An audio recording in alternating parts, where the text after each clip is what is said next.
Rodrigo, sin embargo, tengo el material, todo el material de la semana 11. El profesor Majerwa me ha entregado su material de semana 11. A ver, lo voy a compartir para que lo veas.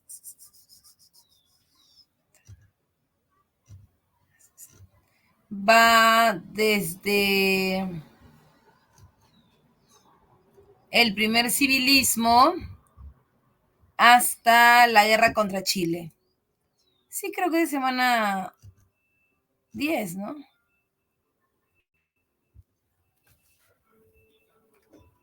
¿Esa es la que te corresponde? Por favor, si alguien me ayuda con esto, por favor, la tutora, no sé.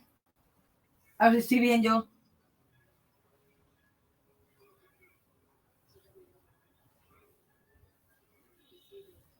Uh-huh.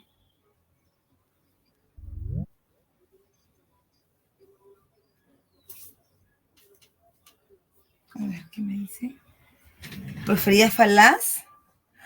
Ok, pero no tengo diapositiva de eso. Ay, Dios. A ver. Dame un 5, lo soluciono.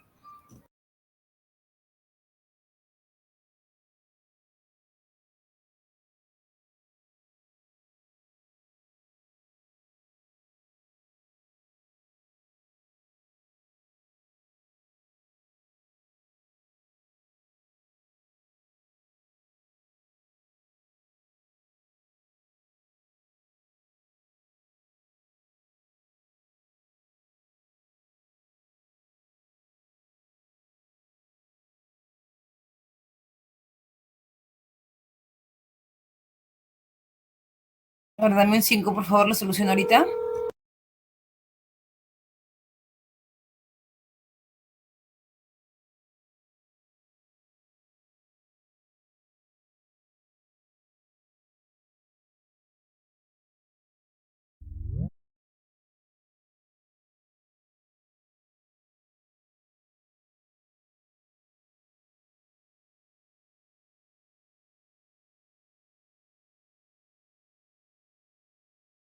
Bueno, muchachos, para no seguir perdiendo tiempo, yo creo que voy a hacer esta diapositiva. Porque no es que yo no pueda hacer el otro tema. La cuestión es que las preguntas y todo no las voy a poder resolver si no tengo el material. Por eso creo que voy a tener que hacer la semana 11 y dejar el huequito de la prosperidad falaz, porque si no, no voy a tener material con que avanzar. Entonces no quiero retrasar más la clase, ya han pasado 8 minutos. Qué tragedia.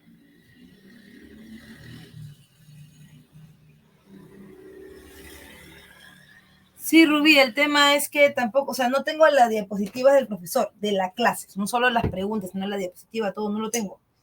Entonces, yo no dicto virtual, por eso es que no tengo diapo de eso.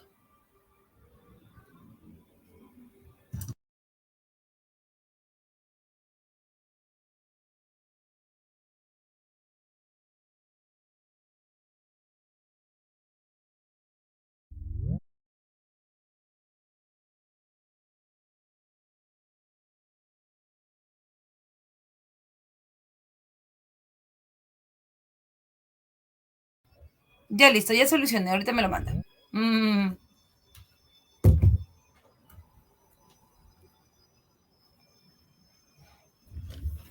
A ver. Ahorita lo tengo en mis manos, espérame un ratito. Ya solucioné. Perdón por el impasse. Yo no sabía.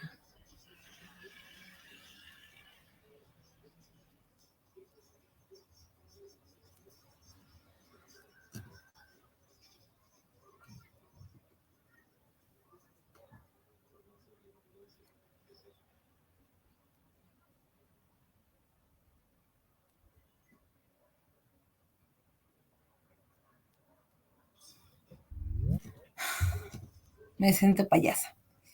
Un evento canónico. Sí, he quedado payasa.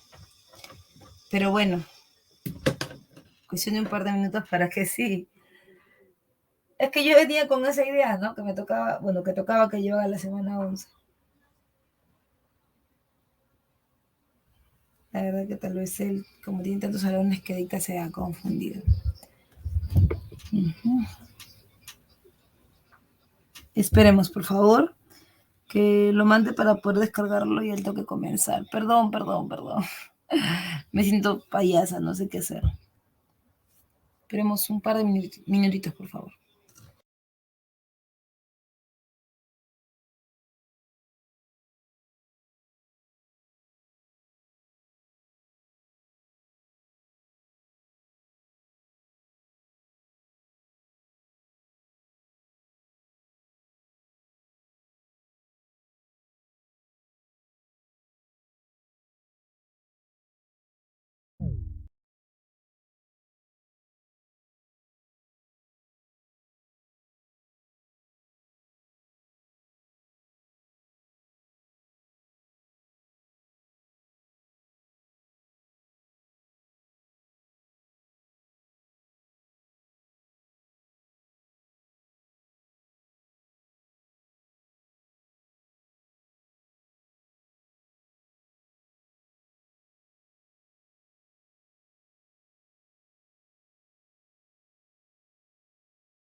Listo, ya tengo el material. Vamos a ver.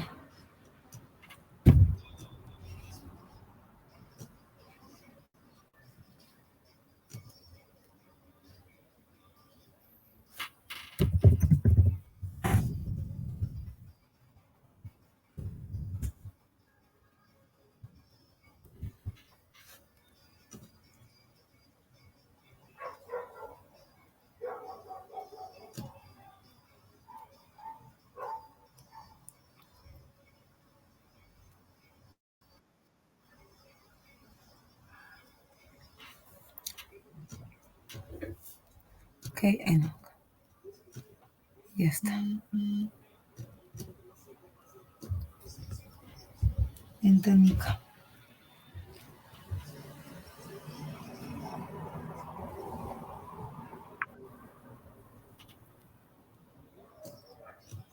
Listo. Vamos a ver. Desde la prosperidad falaz hasta la guerra contra Chile, ¿no? Mira, vamos a ver. Recuerda que la prosperidad falaz, ¿estás viendo mi pantallita? Sí, ¿no? ¿No? Ay, madrecita.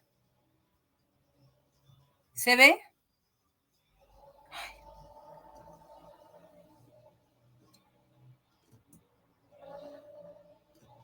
Ahí.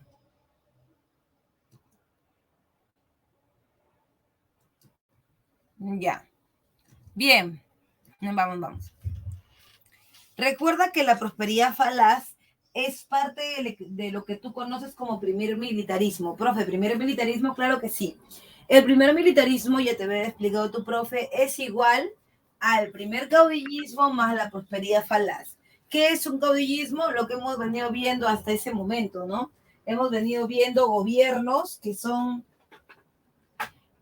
gobiernos liderados por jefes militares y que tienen su ejército propio, porque después de la guerra de independencia nosotros hemos heredado un país sin ejército.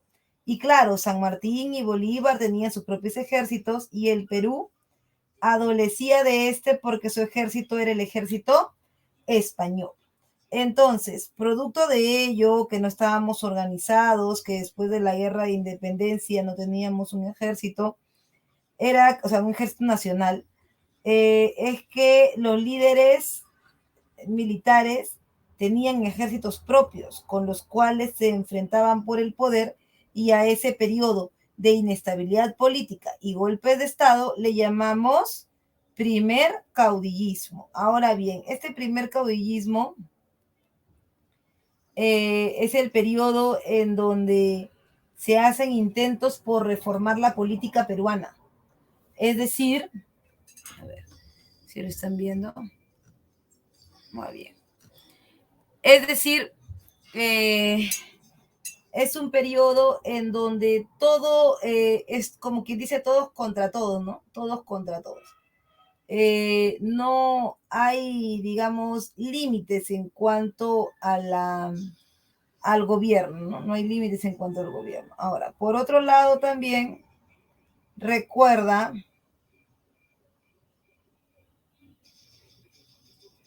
este primer militarismo, ¿no? Este primer militarismo es un periodo que no solo políticamente es de desequilibrio, sino también económicamente, porque nosotros después de la guerra de independencia no tenemos la mínima idea de cómo administrar un país, porque recordarás también que, era España el que llevaba el tejimaneje de los asuntos económicos en el Perú a través de sus instituciones como el Tribunal del Consulado o la Casa de Contratación de Sevilla.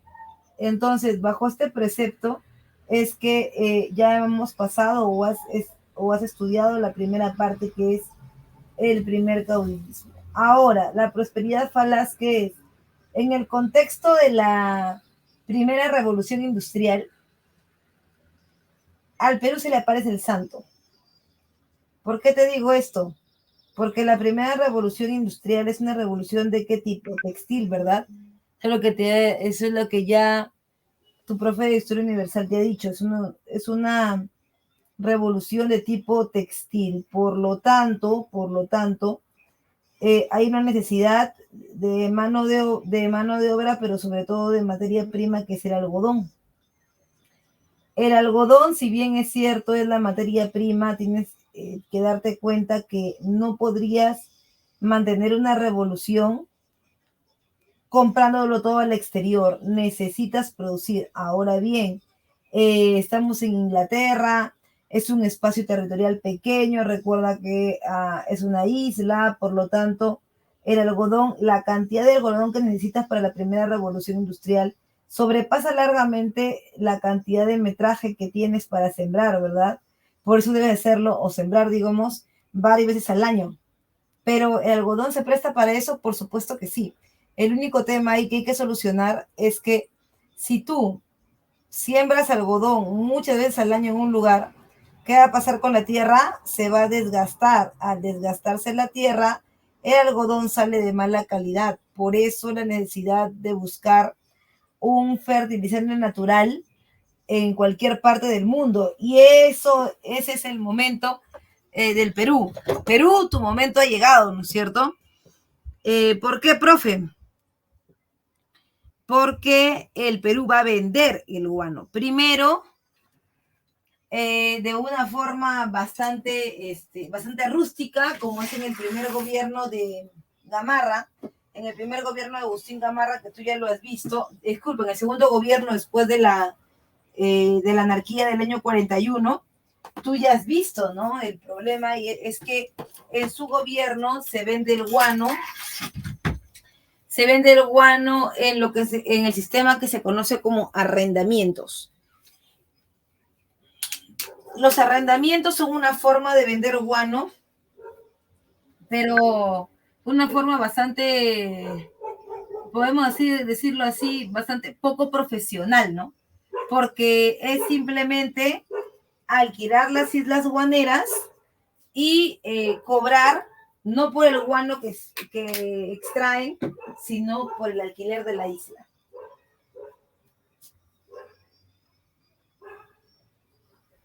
Ahora bien, entonces se cobra por el alquiler del guano de la isla y obviamente eso no es suficiente, ¿no? O sea, no es un tipo de venta que sea la adecuada, pero ese tipo de venta es el que se va a dar en el gobierno de Gamarra, segundo gobierno de Agustín Gamarra después de la Confederación.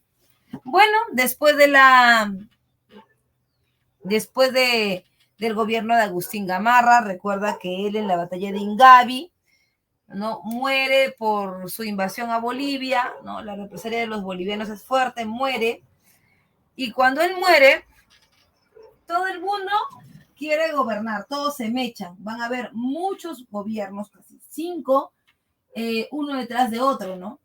Por golpes de Estado. Los militares se van a dar golpes de Estado repetidas veces, hasta que el último va a ser Ramón Castilla.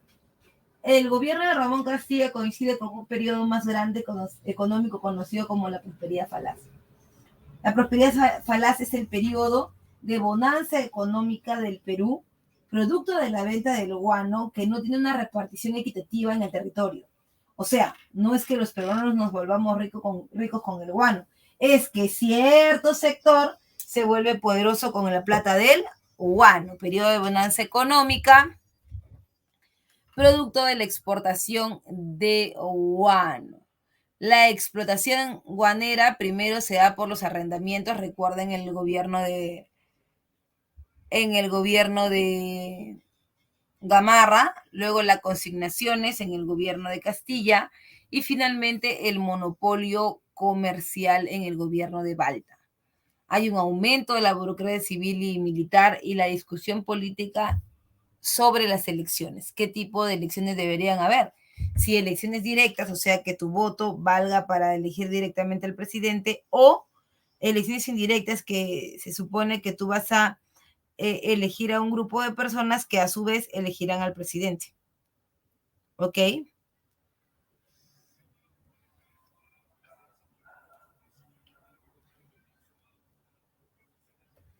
Por otro lado, también recuerda está la República del siglo XIX y como te comentaba, el primer gobierno de Ramón Castilla. Profe, los arrendamientos me los explicó. ¿Son antes de la prosperidad falaz? Sí, segundo gobierno de Gamarra. En el primer gobierno de Ramón Castilla crea el sistema de consignaciones con la famosa Casa Gibbs. ¿Qué son las consignaciones? Son las ventas de guano con intermediarios. El Estado vende el guano a una casa comercial. En este caso, la Casa Gibbs. La casa comercial finalmente sirve como una garantía para el Estado de que tú vas a comprar y vas a pagar, ¿no? Porque uno, venderle a cada persona que quiera comprar el guano era muy engorroso. Definitivamente todos no podrían haber sido atendidos por el Estado. Y punto número 2, era más fácil delegarle el poder de cobranza a una casa comercial que la asume el Estado, ¿no? Por eso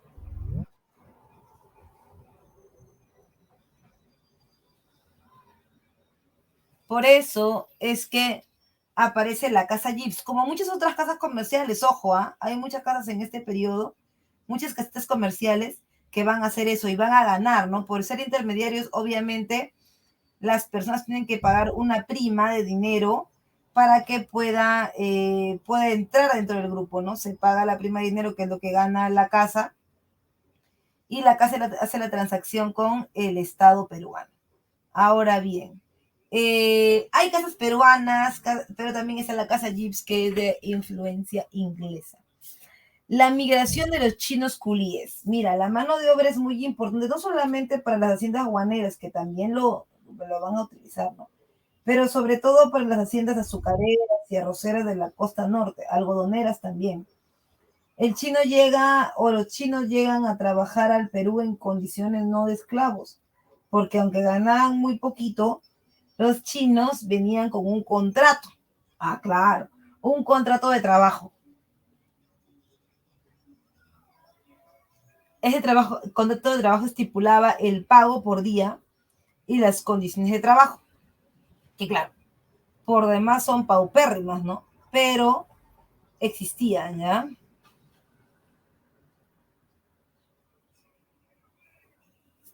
Además,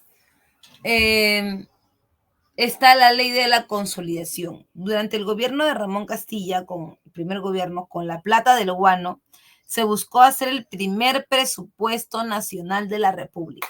La primera vez donde teníamos una mayor cantidad de ingresos que de egresos, nos iba a permitir pagar la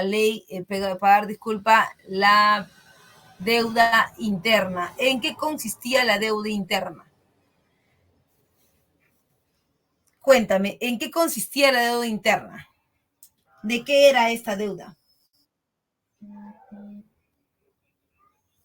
A ver si alguien se acuerda de eso. ¿De qué era la deuda?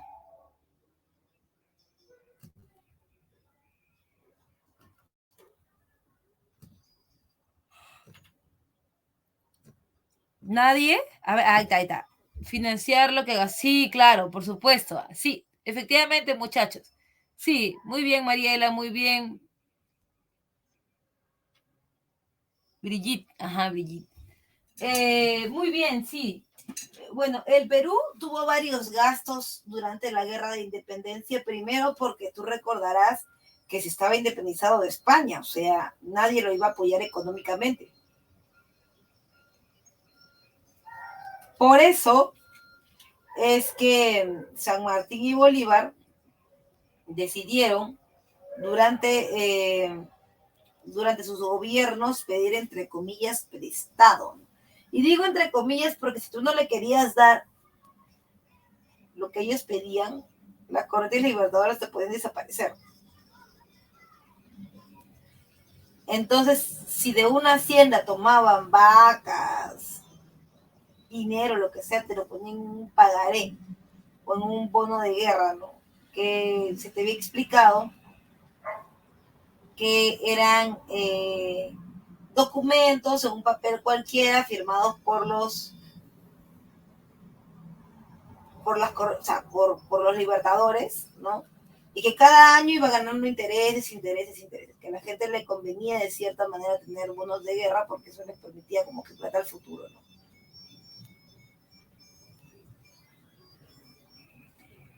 Pero ya llegó el momento de pagar eso con todo intereses, mira cuándo ha salido. Así que en el presupuesto nacional se estipula eso y se inicia el pago. Ya, se inicia el pago. Entonces, ese pago, ¿ya? Ese pago en el gobierno de Castilla marcha muy bien. En su gobierno hay un ministro de Hacienda. ¿Quién es el ministro de Hacienda en el gobierno de Castilla? Echenique, ¿no? Echenique es un ministro de Hacienda, o sea, ministro de Economía. Entonces, bueno, todo Gucci con eso. Mientras él está el pago, pero,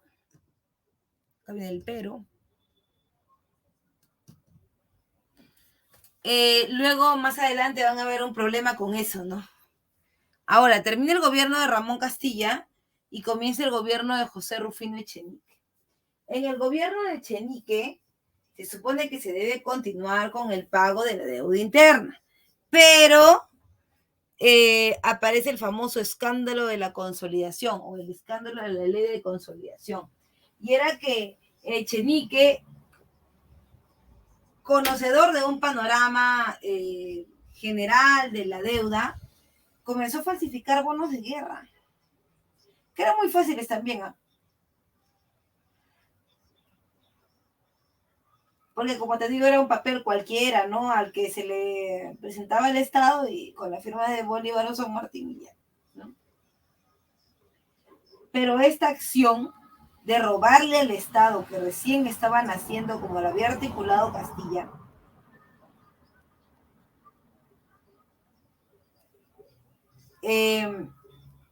era algo que él que no se había medido, ¿no? Entonces comienza a falsificar bonos. Castilla y su gente, sus amigos los liberales, se dan cuenta de eso y se le van encima al hombre, se le van encima, ¿sí? Y le dan un golpe de Estado y este golpe de Estado se conoce como la Revolución Liberal de 1854. Esta revolución liberal saca a Echenique del gobierno, no sin antes hablar de algo bien importante. ¿De qué vamos a hablar, profe? De otro suceso. ¿Cómo pusiste suceso? De otro suceso que, digamos, que movió socialmente al Perú, como fue el impulso para para la entrega de tierras en la selva central a migrantes, eh, a migrantes europeos, ¿no? Prusianos, austriacos, alemanes. Él decía que, y esto va acompañado de la mano con lo que ha hecho en la Historia Universal en el imperialismo, va de la mano con el discurso del darwinismo social o el rol de la raza civilizadora. ¿Qué significa esto, profe? Coménteme. Allá lo que pasa es que en Europa se comentaba que habían tres grupos de personas, ¿no? Unos que eran los salvajes, que eran quienes no conocían nada del Estado, ¿no? Como los africanos o los asiáticos, y por eso se justificaba que los blancos europeos y norteamericanos pudieran entrar a sus territorios a colonizarlos y explotar su mano de obra, pero no porque sean malos, sino porque de cierta manera los europeos los estaban educando, ¿no? Luego están los bárbaros, donde estamos nosotros, y es entre esos, ¿y por qué, profesora, somos bárbaros? Ah, ya, somos bárbaros porque nosotros, ¿ya? Nosotros no es que no conozcamos de la industria, sí, sí conocemos, por supuesto que conocemos, sí conocemos, pero conocemos solamente hasta la materia prima, nada más, o sea, exportamos materia prima y nada más, conocemos el Estado y demás. En cambio, existen países como los países europeos, Estados Unidos, o sea, todos los blancos, el rol de la raza blanco civilizadora, que ellos sí son completos, ¿no? Ellos sí se han desarrollado bien y son son civilizados. Hacia allá están apuntando todos, ¿no? Todos están apuntando a ser como ellos. Y a ellos les diferencia de nosotros que tienen industria. Por eso pueden invadirnos, meterse, es una justificación. Pero ¿qué pasa? Que Echenique, fiel a esta idea, decía, bueno, ya sé cuál es el problema del Perú. No es que el Perú sea un país de bárbaros. El problema es que cada vez que al Perú migra gente, en vez de mejorarlo, lo malogra. ¿Por qué lo malogra, profe? Porque al Perú llegan todo lo inferior, todo lo malo le ha llegado. Le han llegado los negros, le han llegado indios, ahora le han llegado chinos. No, dice. Para que el Perú siga avanzando y deje el estado de la barbarie para convertirse en la civilización, necesita una pizquita de blanco. Por eso hay que invitar a los europeos, regalarles tierras para que se queden acá y nos mejoren la raza. Pero el problema es que se trajo mucho austriaco, prusiano, alemán, ¿no? Y ellos no gustaban de mezclarse con nosotros.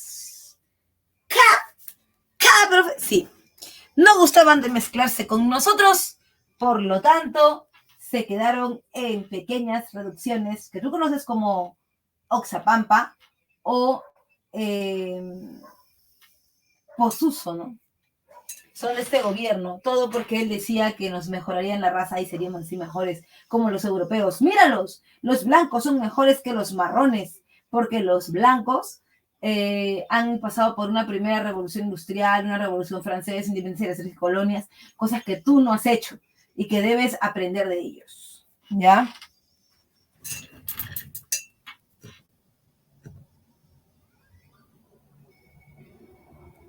Claro, y a la final no se quisieron mezclar con nosotros.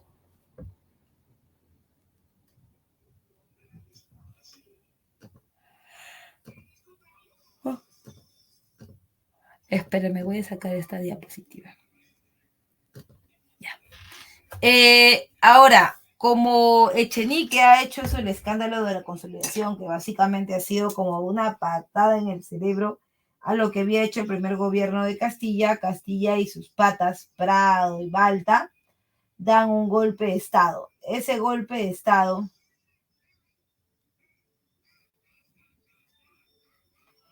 sería liderado por estos liberales que te digo y se crearía el segundo gobierno de Ramón Castilla.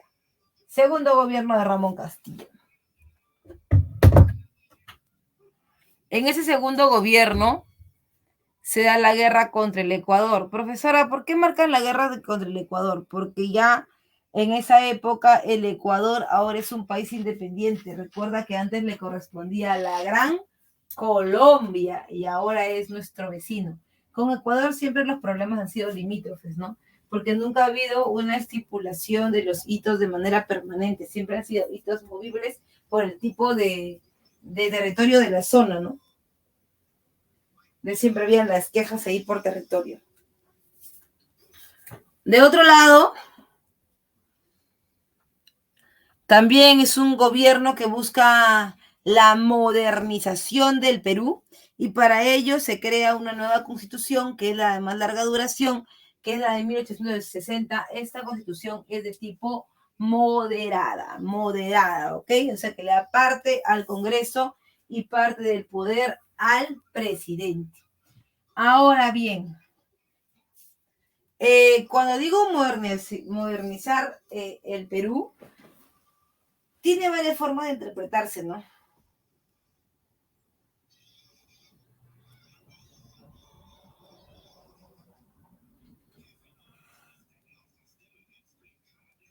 Lo primero es que van a haber cambios en cuanto a la infraestructura.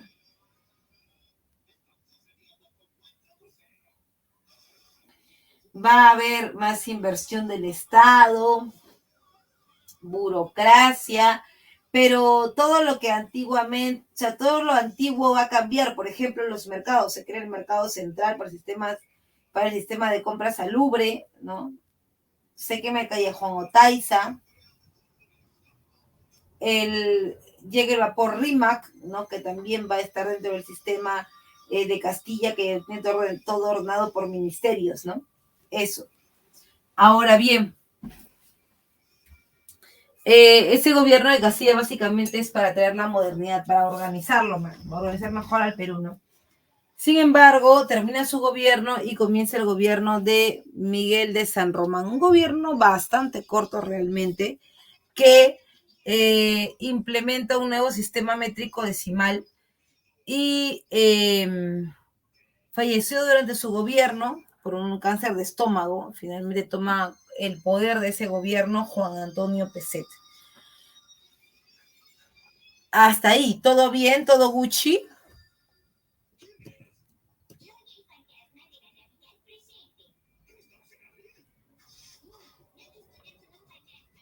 ¿Qué? ¿A qué lugares se aislaban? Ah, la guerra contra el Ecuador es una guerra por frontera. Lo que pasa es que cuando se divide de la Gran Colombia, Ecuador, Colombia y Venezuela, había que delimitar la nueva frontera del Ecuador con el Perú. Y esa es la guerra del Ecuador del gobierno de Castilla. Sí. No, no adoptó una moneda, adoptó el patrón de oro, que es las monedas hechas de oro. Ah, los europeos, qué lugares ocuparon? Posuso y Oxapampa. Se les regaló tierras en esos sitios, pues, con invitación y toda la cosa.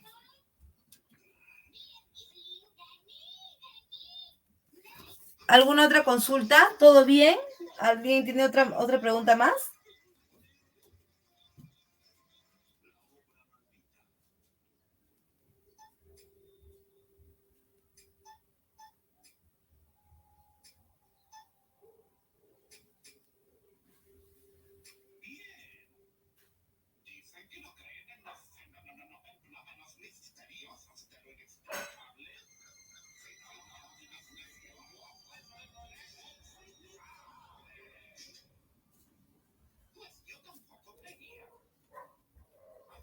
Creo que dice, todo bien, dice lo que... Ah, sí, claro, lo que pasa es que dentro del guano hay tres tipos de venta, ¿no? El primer tipo de venta es lo que te comentaba de los arrendamientos, ¿no? Antes de la prosperidad falaz, en el gobierno de Gamarra, se alquilan las islas, una porquería porque realmente no daba plata, se alquilan las islas y el Estado de esa manera explota el guano. Se dan cuenta que no sirve para nada. Y entonces se crean las consignaciones, que son las ventas con intermediario, que ciertamente funcionaron muy bien en pleno auge del guano. Y luego, cuando termine la guerra contra España, vamos a ver otro tipo de venta. Cuando el guano prácticamente ya no se vendía bien en Europa, porque ya nadie lo quería, el Estado decidió venderle a un solo postor el guano y llevarlo a Europa con una casa, que era la casa judío-francesa Dreyfus. Ahí están las tres modalidades, pero todavía nos falta un poquito para verlo.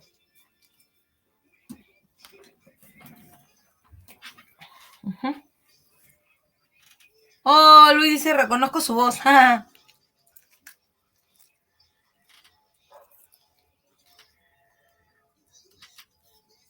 El monopolio del guano es en el gobierno de Balta con el contrato Dreyfus. Arrendamientos, consignaciones y monopolio, o sea, contrato Dreyfus. O sea, gobierno de Balta. Todavía nos falta para llegar ahí.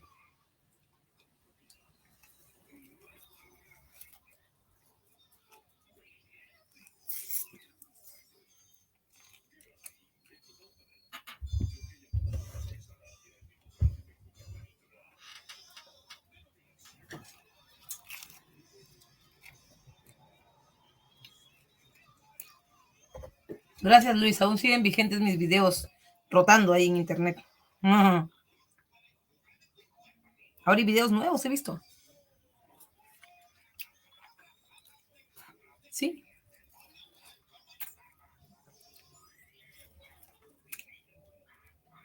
Gracias, Andrea. Me estoy hidratando con una naranjita. Bien. Ahora, el problema viene aquí con el gobierno de Juan Antonio Pezet. ¿Por qué? Porque seguramente te habrá dicho José Maje, te habrá dicho que el Perú, cuando firmó la capitulación de Ayacucho,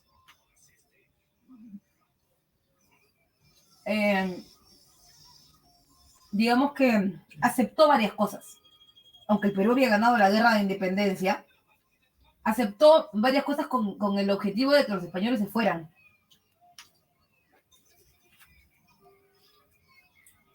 Era algo así como darle lo que quisieran para que se vayan. Porque ganarle la guerra para ellos no había sido suficiente. Entonces, Bolívar decidió pagarles la deuda de guerra.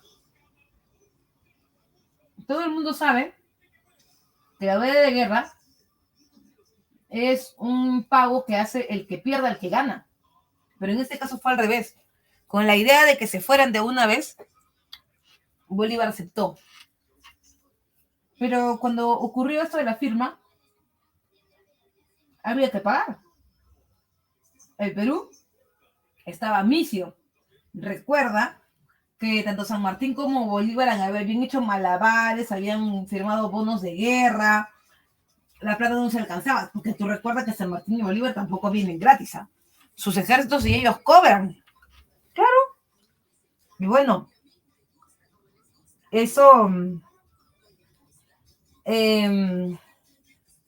nos cobró factura porque tuvimos que pedir prestado. Ahora, tampoco nos prestaron todo el monto.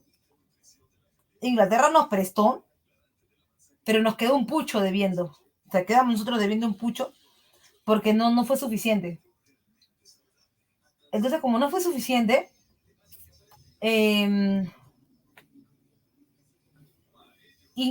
España, elegimos España, mira, nos falta un pedazo. Ay, no te preocupes. mientras me vas pagando, tú no eres independiente. Yo todavía tengo injerencia sobre ti. Pasa el tiempo y pues ya era oficial que el Perú se había independizado y demás, pero como que nos habíamos olvidado de esa deuda. Además, o sea, siendo sincero, échate tierrita, pues, ¿no? O sea, ya te he dado, también, ¿qué más quieres, no? Y los españoles vieron con asombro que el Perú en su independencia, que el Perú en esa nueva etapa, la estaba yendo bien, porque como teníamos demasiada suerte, vendíamos guano y eso nos estaba fortaleciendo. Además que en Europa el país más fortalecido y empoderado era Inglaterra. Entonces, pero todo venía o giraba alrededor de lo guano. Por eso era que teníamos poder, por eso era que ellos tenían poder. Entonces, España lo que quería era el guano. Y había que rápidamente gestionar alguna forma de obtenerlo, ¿no? ¿Cómo obtenerlo si ya él, España, ya no era dueño de las colonias? Bueno, la idea era retomar las colonias. Y para esto se genera la guerra contra España, una guerra que tenía pretextos absurdos como el pago de la deuda externa, o sea, de la deuda de independencia, disculpa, entre otras cosas, ¿no? Porque no solamente era eso. Entonces, en la guerra contra España, el pretexto es el incidente de la hacienda Talambo, ¿no? Pero la causa es que España busca el recurso guanero. España quiere el guano, quiere volver a posicionarse en el mercado de las colonias para ejercer su poder. El pretexto, el incidente de la hacienda Talambo, ¿no? En una hacienda del sur del Perú, habían trabajadores peruanos y trabajadores españoles. Una gresca entre ellos provocó que el peruano, más piña, matara al español. Lo mata y los españoles decían, ay, ¿cómo es posible? ¿Cómo es posible este suceso? ¿No? Entonces,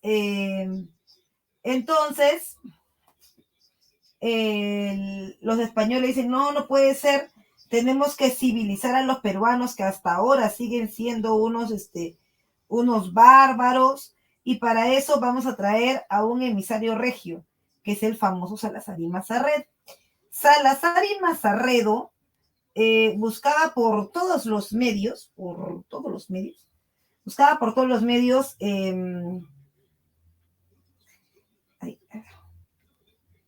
venir a esos territorios para poner, entre comillas, orden. Pero hay un problema. El Perú ya era independiente. ¿Cómo íbamos a aceptar que este Salazar y Mazarredo viniera a poner las narices? ¿No? Eso era imposible.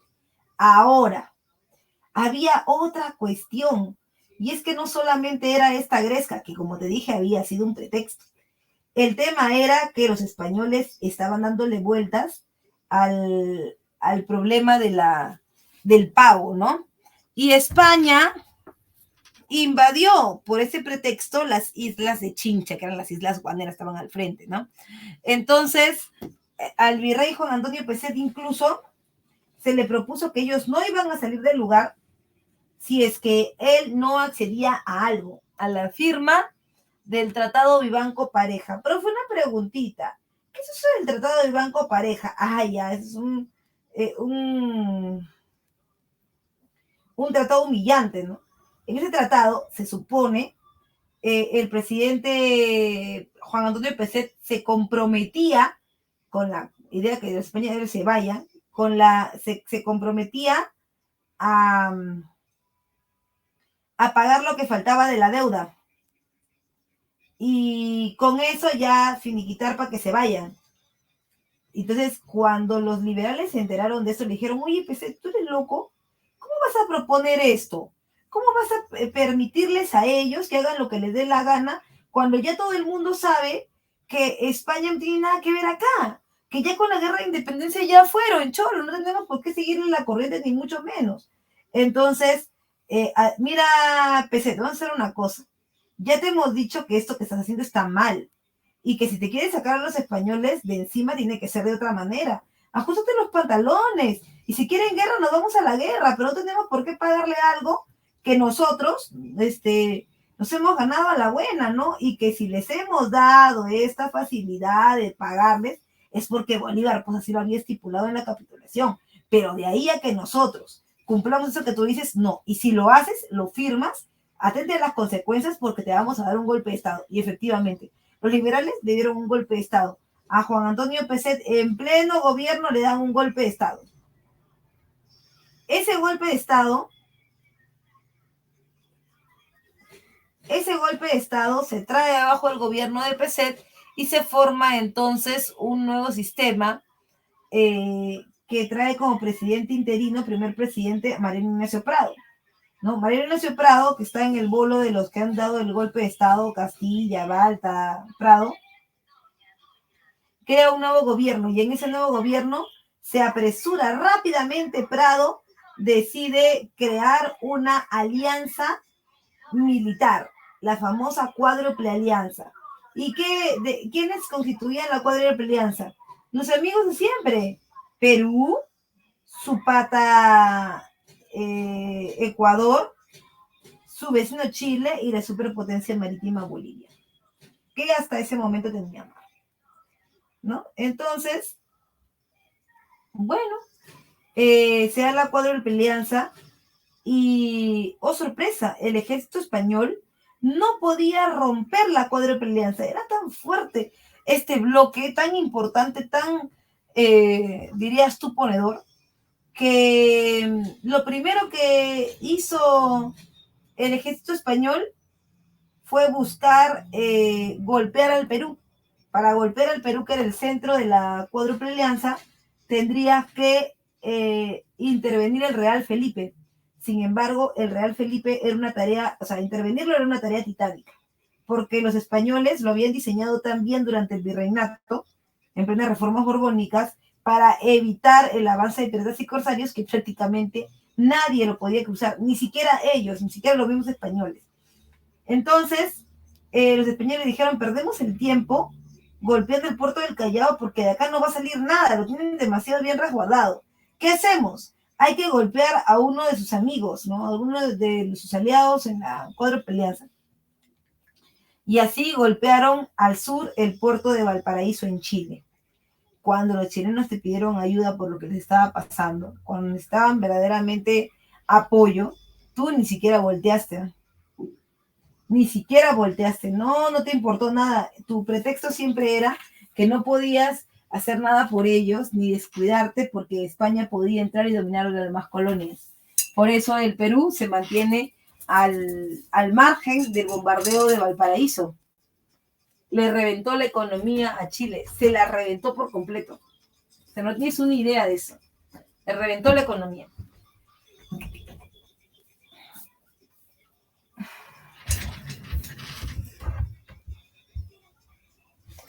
Desde ahí ellos no te perdonan eso, nunca te lo han perdonado.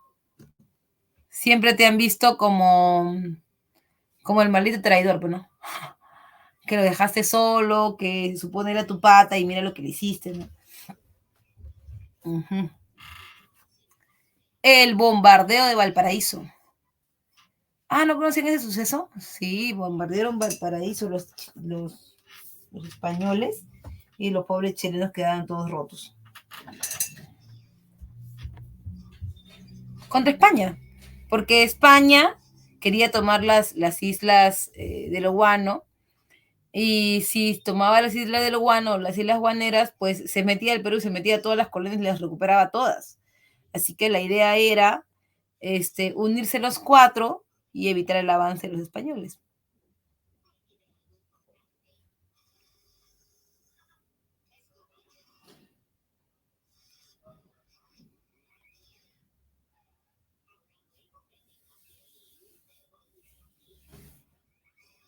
Sí, en la guerra siempre sale lo peor.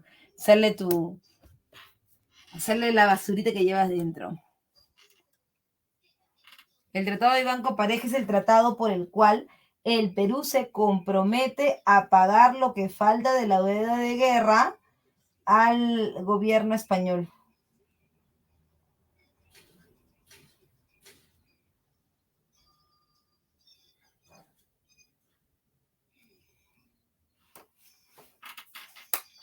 ¿Hasta ahí vamos bien? ¿Hay alguna duda más? Para avanzar seguro.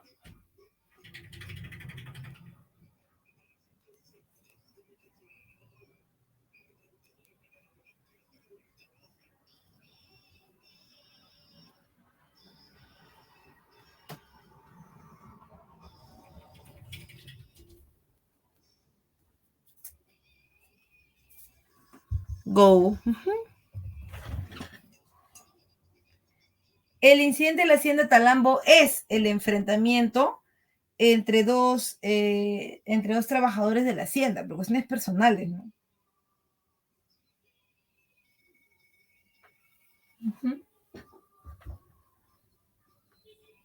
No sé si respondí tu pregunta, Mariela.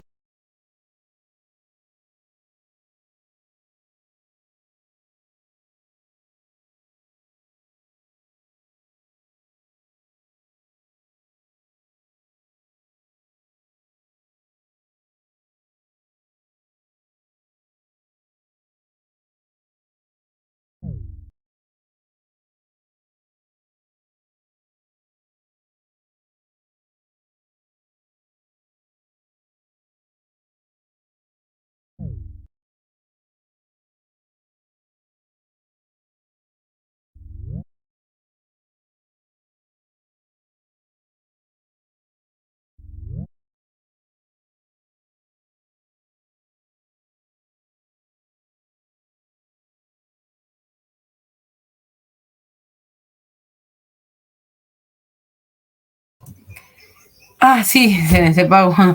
¿Qué dice? No, el incidente de la hacienda Talambo no es porque un peruano, no se da porque un peruano mata, porque un peruano mata a un español. Ese no es la causa del incidente, ese es el incidente.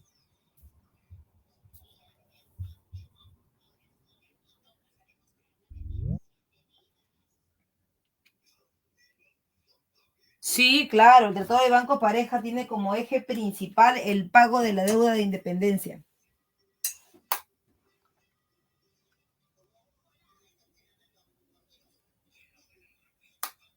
No es simplemente una pelea personal entre ellos, o sea, rivalidades laborales, ¿no?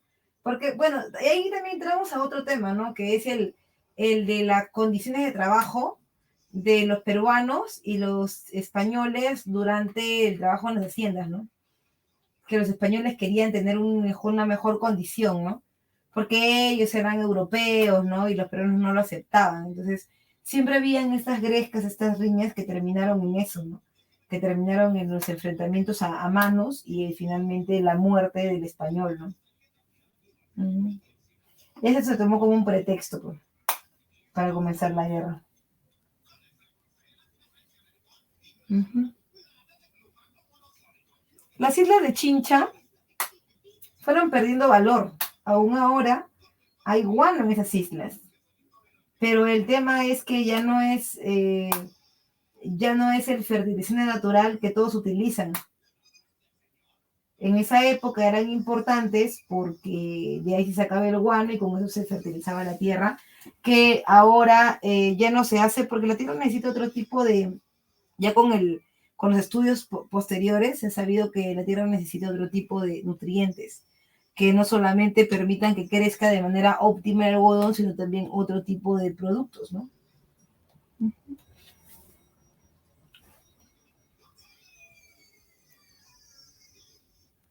Claro, ya si no se vendía bien el guano en Europa ya no era rentable, por supuesto.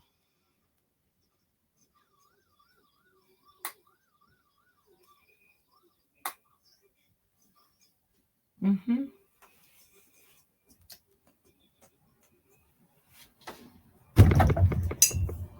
El tema es que el guano posee 50% de oxígeno en la tierra, un abono de esta época, el 8% en la actualidad del abono da un 80%.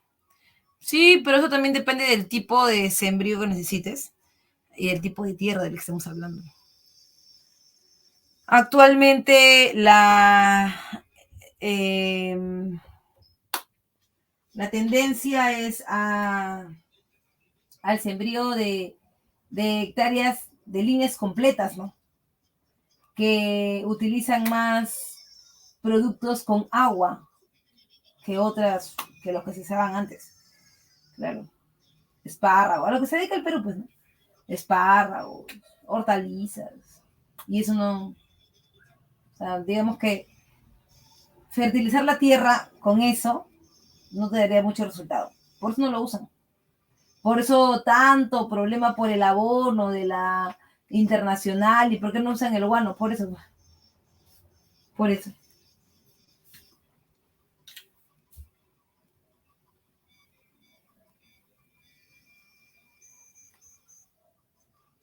Un abono sintético, un fertilizante artificial, que es a base de salitre. Bueno, en esa época era a base de salitre.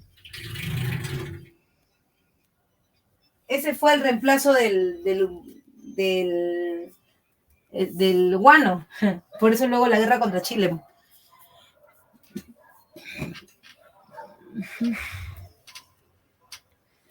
No por la revolución industrial. En la primera parte de la revolución industrial utilizaban guano. Para la segunda revolución industrial ya no era suficiente el guano. Uh-huh.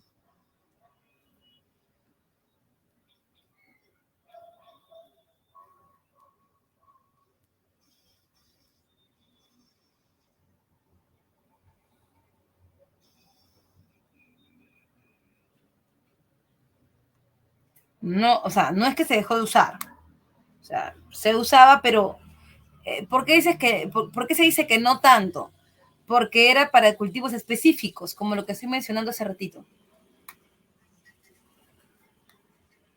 En ese momento, para exportar a esos niveles de toneladas solo en el Perú.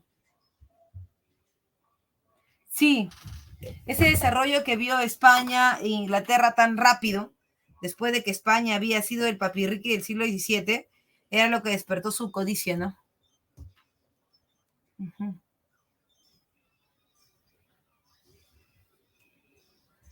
¿Alguna pregunta más? ¿Algo más? ¿Algo para cerrar ya y seguir avanzando?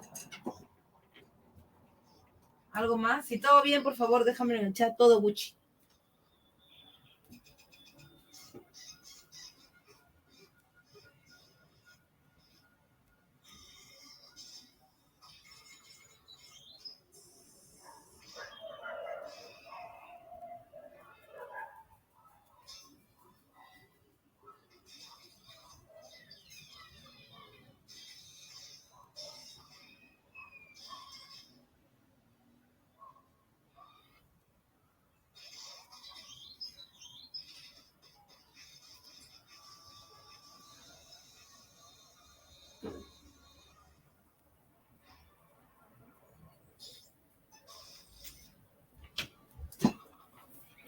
Dice Gucci, Gucci, Gucci. Peset se exilió. ¿Qué?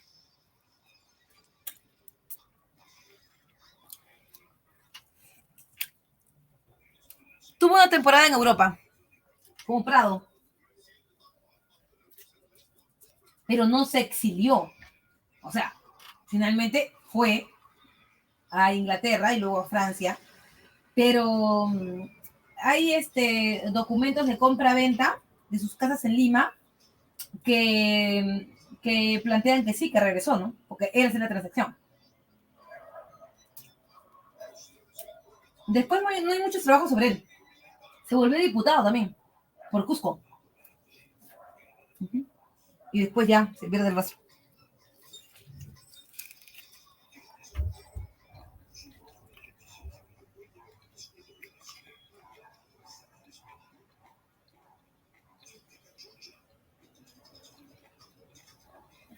Vamos, seguimos. Muy bien.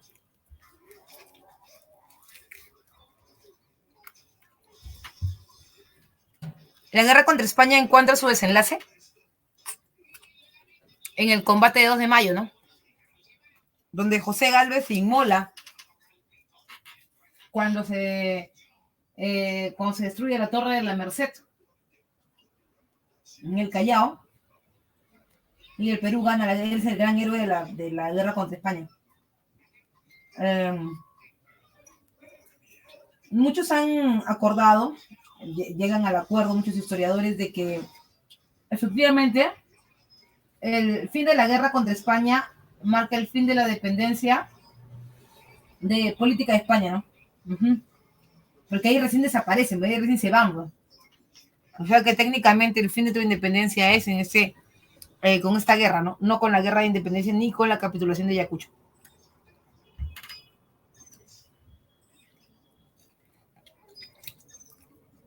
Bueno,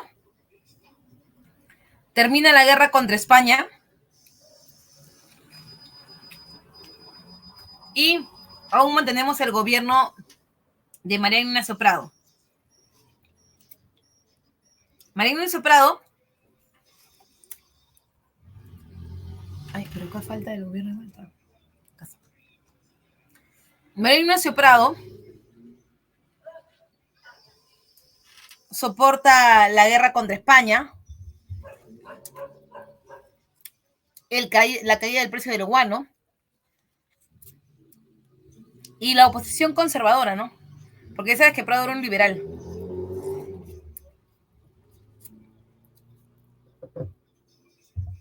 Entonces, en este interín, ¿no es cierto? Llega el gobierno. Ay,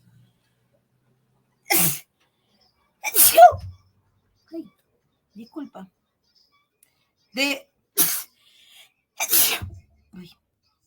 Disculpa. El gobierno de José Balta. El gobierno de José Balta es el último gobierno del primer militarismo.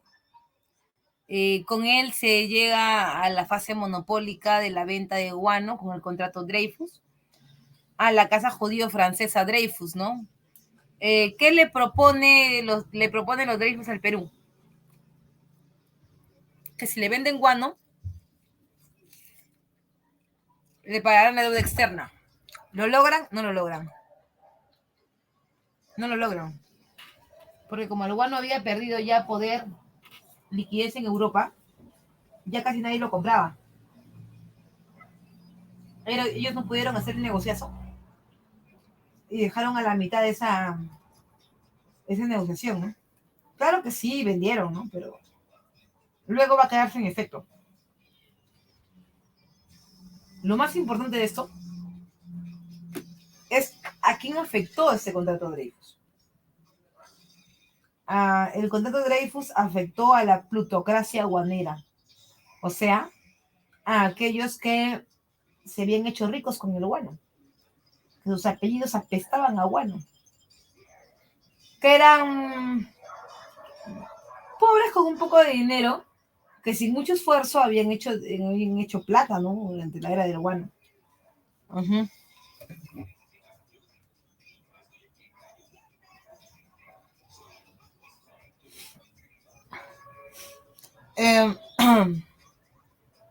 En política se genera una política ferroviaria a cargo de Henry Meigs. ¿Qué es lo que pasa en el gobierno de Balta? Balta era un enamorado gringo y tú recuerdas que para estos años Estados Unidos desarrolla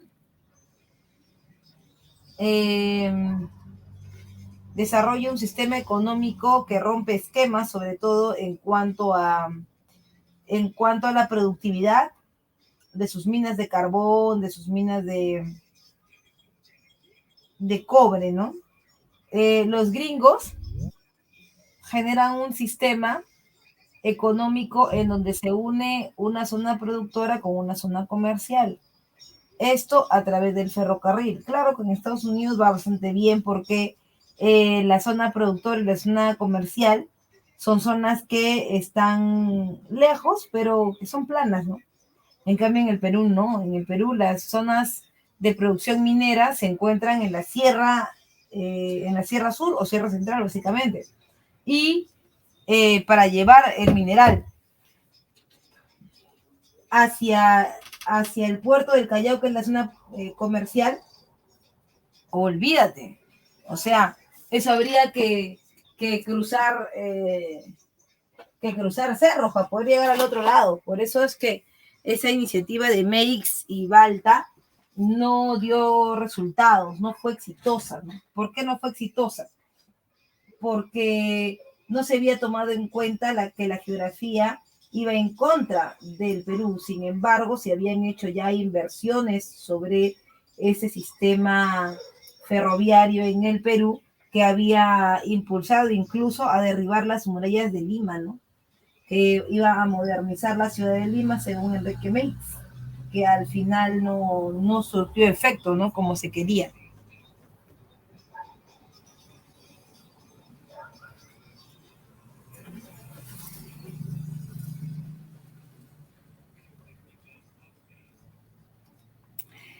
En obras se sigue modernizando la ciudad de Lima y en Barrios Altos se crea el Hospital de 2 de Mayo, que es el Hospital de los Apestados, ¿no?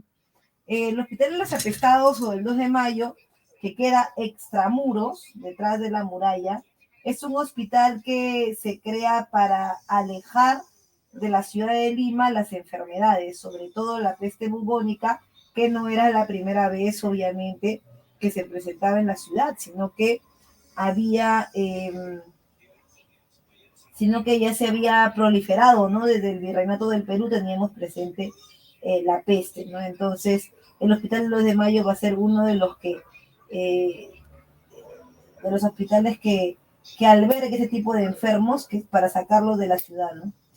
Por otro lado, también está la destrucción de las murallas de Lima, ya sabes para qué pasa el ferrocarril, y la rebelión de los hermanos Gutiérrez de la Fuente, que se oponían al gobierno de Balta y querían cambios porque su sistema conservador no era el más adecuado. Ellos estaban a favor de los liberales, como son los del Partido Civil, ¿no? Que estaban liderados por Manuel Pardo y Lavalle, ¿no? Que vamos a verlo en un ratito.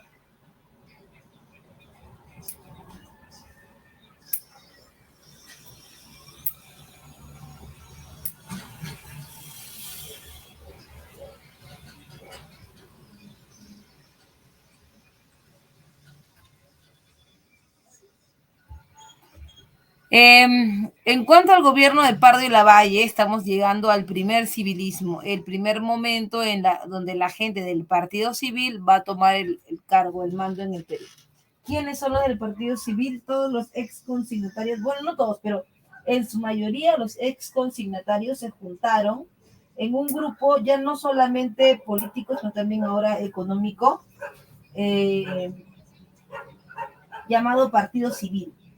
El Partido Civil tenía como objetivo llegar al gobierno del Perú y generar un sistema no solo políticamente liberal, sino económicamente librecambista, ¿no?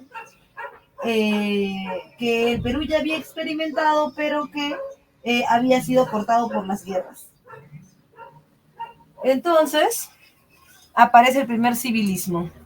Primer presidente civil que representó a la oligarquía nacional era Manuel Pardo y Lavalle. Su gobierno también es denominado la República Práctica. Cada vez que tú escuches mencionar ese apellido, Pardo, sobreentiende que lo que se viene es una característica de tipo educativa. Los Pardo consideran que la modernidad, así como para Balta la modernidad era el ferrocarril, para los Pardo la modernidad es la educación. Entonces ellos prefieren no pelear, no hacer nada, pero invertir todo en educación, ¿no? Por eso vas a ver un montón de reformas durante los gobiernos de esta familia, ¿no? Porque hay bastantes, hay sobrinos que también van a emplear al gobierno, etcétera, ¿no?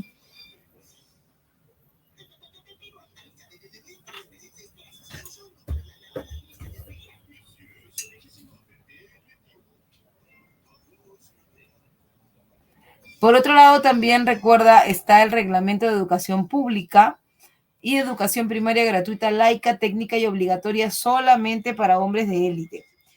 Ya, solo para hombres de élite. También las reformas en San Marcos se hacen cambios en cuanto a la política educativa y se admiten ciertas carreras que no se admitían con gran celeridad en las décadas anteriores, ¿no? Como por ejemplo las carreras de agronomía, ¿no? Que van a empezar a proliferar en el Perú. Y por supuesto, la creación de la Escuela de Ingenieros. En el año 72 se crea la Escuela de Ingenieros de Minas, ingenieros civiles, ingenieros agrarios, ¿no? Que es ahora la Universidad Nacional de Ingeniería, ¿no es cierto? La UNI. La UNI no se creó como una universidad recién, logró ser universidad en 1954 en el gobierno eh, de Odría, ahí recién, ¿no? Pero antes era la Escuela de Ingenieros. Es que en realidad no tiene por qué extrañarte que se le llame escuela, porque en Europa, Estados Unidos, la tendencia siempre fue a que los ingenieros, los médicos, no vayan a la universidad, ellos no asisten a la universidad, ¿no? O sea, si quieren perfeccionarse en teoría y eso sí, pero en realidad ellos acuden a las escuelas, la escuela de Derecho, la escuela de Medicina, la escuela de Ingeniería, ¿no? Porque son carreras prácticas, no técnicas, sino prácticas.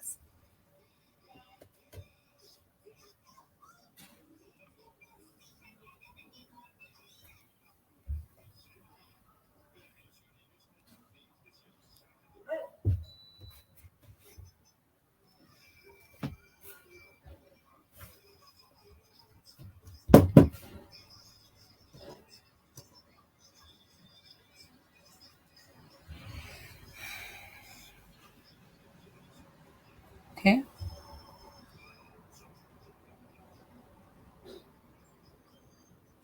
Sí, es complicada la geografía peruana para los ferrocarriles, o sea, sobre todo para la época. Llevar mineral de un lugar a otro es demasiado complicado. Por eso es que los ferrocarriles se quedaron a medio hacerlo. Y lo vamos a ver eso en el gobierno en el gobierno de Morales Bermúdez, por ejemplo, de Remigio, ¿no?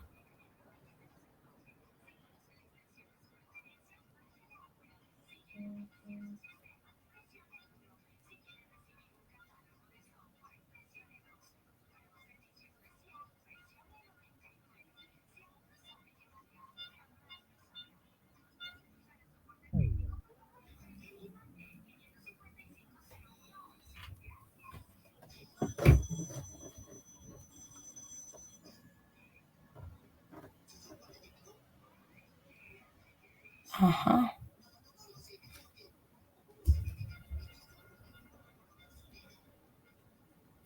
Ya no tuvimos más acuerdos con ellos.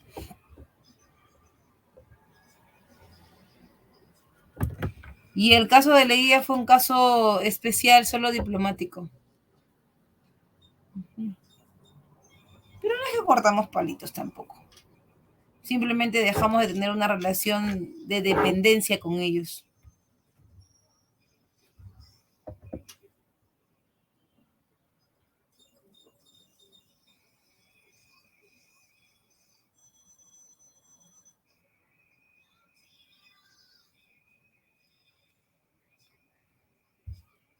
Ok, no hay más, no hay más, no hay más. Ya.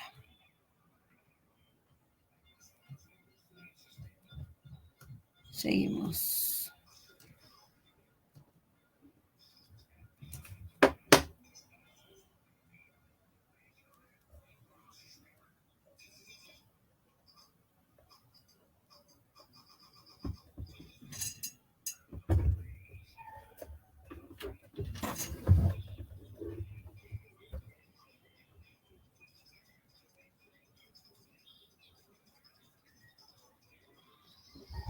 Bien. Por otro lado, también recuerda, durante su gobierno se da el estanco de Salitre. ¿Alguien sabe lo que es un estanco? Estanco.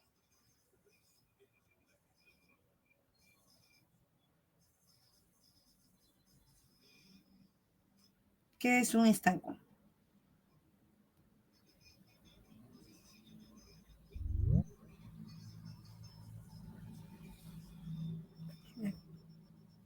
¿Qué dicen? Uh-huh.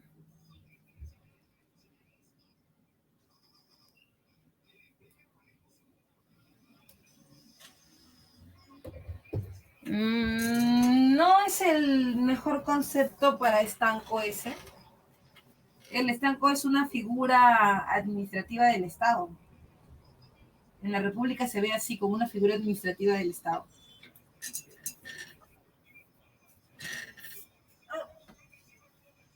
El estanco es la apropiación de los recursos,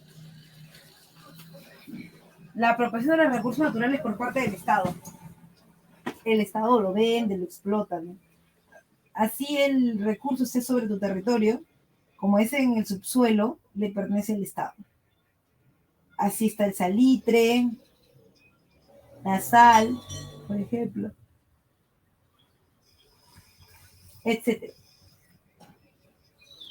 Uh-huh. O sea que el Perú decidía a quién le vendía el salitre y decidió nacionalizar el salitre, lo que no es lo mismo que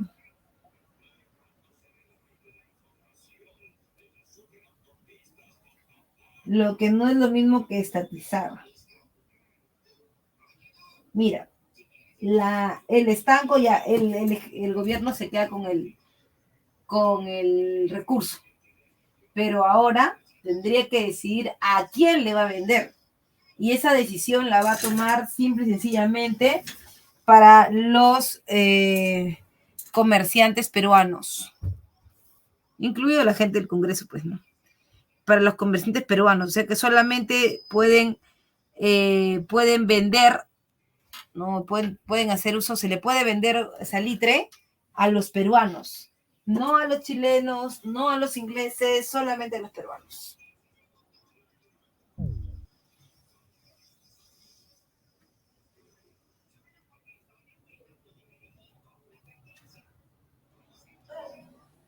Entonces, eso despertó la ira de los chilenos, también de los ingleses. En realidad, Inglaterra poco, más que todo Chile, porque ellos tenían casi todo su negocio aquí a este lado, con ese recurso, ¿no?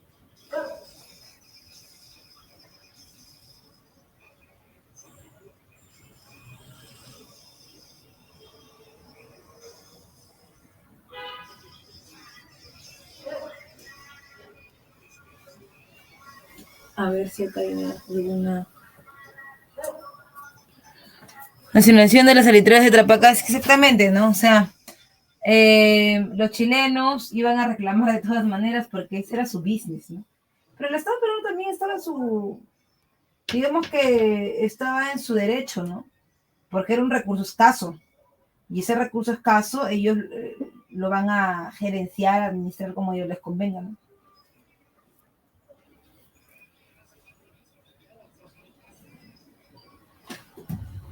Bien, seguimos. Ay, no, casi lo cierro. Ya.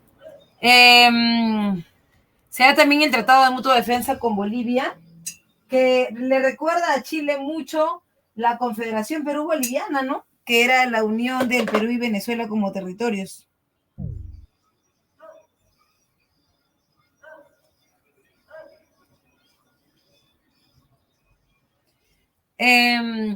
Que va a ser al final el pretexto, uno de los pretextos para la guerra, y otro la anulación del contrato Dreyfus y la firma del contrato Rafael. En su gobierno, el contrato Dreyfus que le negaba la venta de guano a los consignatarios va a ser anulado y cambiado por el contrato entre el Estado peruano y la casa comercial Rafael y Hermanos, que era de propiedad de uno del Partido Civil, ¿no? Con la idea de salvar el guano para ellos, pero ya casi en el mundo no se vendía muy, muy bien, ¿no?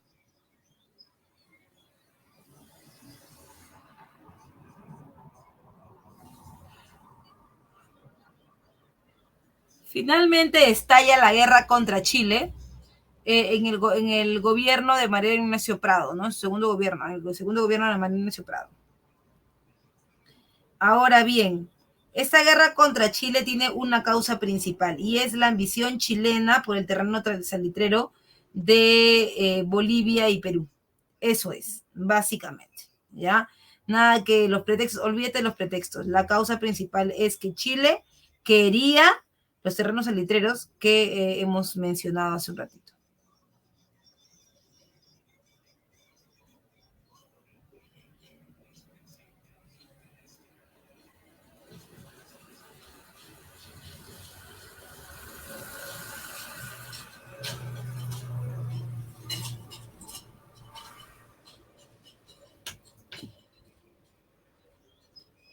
Vamos ahora sí con la guerra contra Chile, ¿ya? La guerra contra Chile es la búsqueda del control de las salitreras de Bolivia y Perú y la expansión de las tensiones entre Chile y Bolivia, obviamente, por algunos otros inconvenientes entre Chile y Bolivia, como el aumento de los 10 centavos por quintal de salitre, ¿no? Del gobierno boliviano.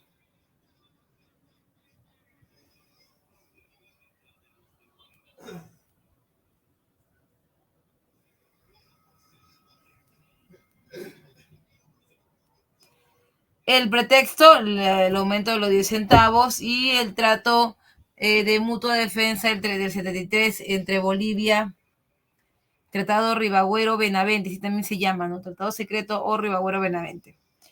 Se inicia la guerra siempre, siempre, siempre, siempre en el frente marítimo, siempre.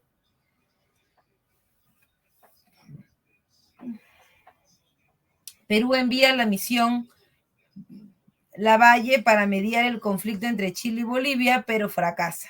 Chile declara la guerra el 5 de abril de 79. Efectivamente, el Perú busca ponerle paños fríos al enfrentamiento, pero no lo logra, ¿no? No lo logra. Y la misión Lavalle falla, ¿no? Por eso el Perú se ve obligado, según el tratado secreto, a entrar a la guerra, ¿no?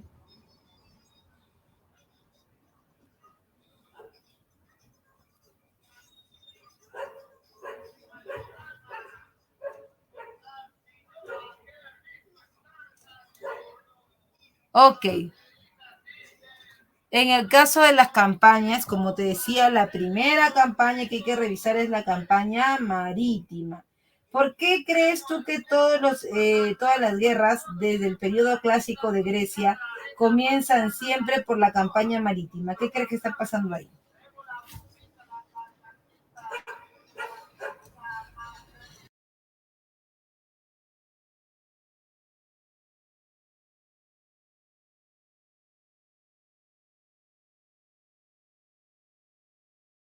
¿Qué crees tú?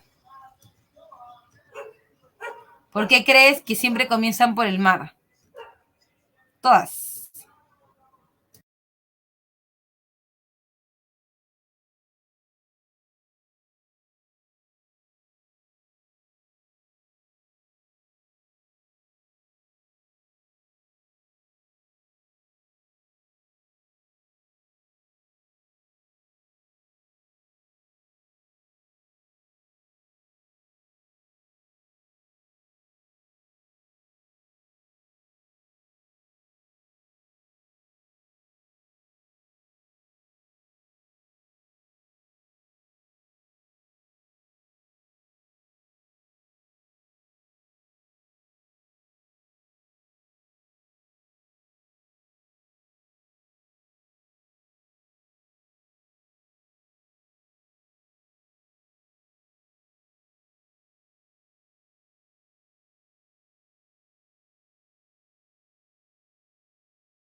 Ay, mi micrófono estaba apagado.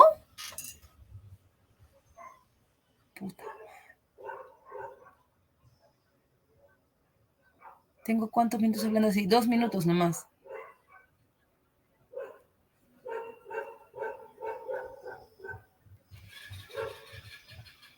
Ya.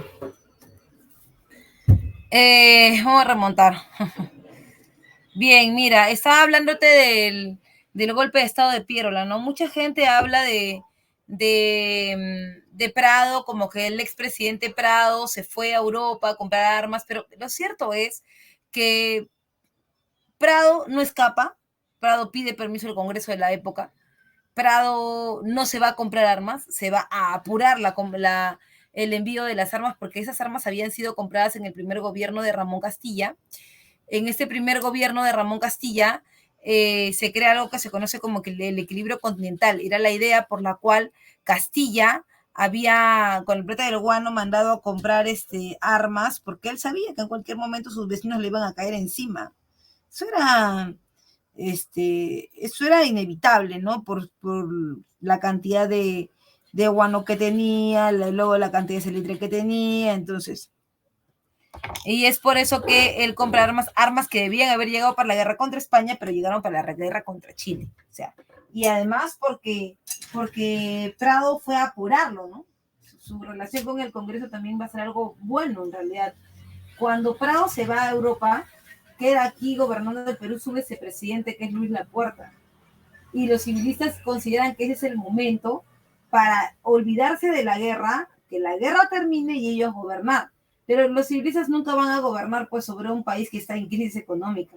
Por eso decidieron decirle a Piérola que por favor él diera el golpe de Estado pero Piérola al final era como un mamotreto, pues, ¿no? Como que un títere de los civilistas, ¿no? Porque no era un civilista. Después lo va a hacer, inclusive va a crear su propio partido, que es el Partido Demócrata. Entonces, Piérola, a nombre interno de los civilistas,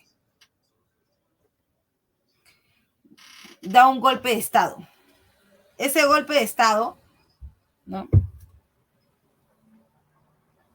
Ese golpe de Estado lo lleva al su primer gobierno y obviamente a obedecer, ¿no? A los civilistas.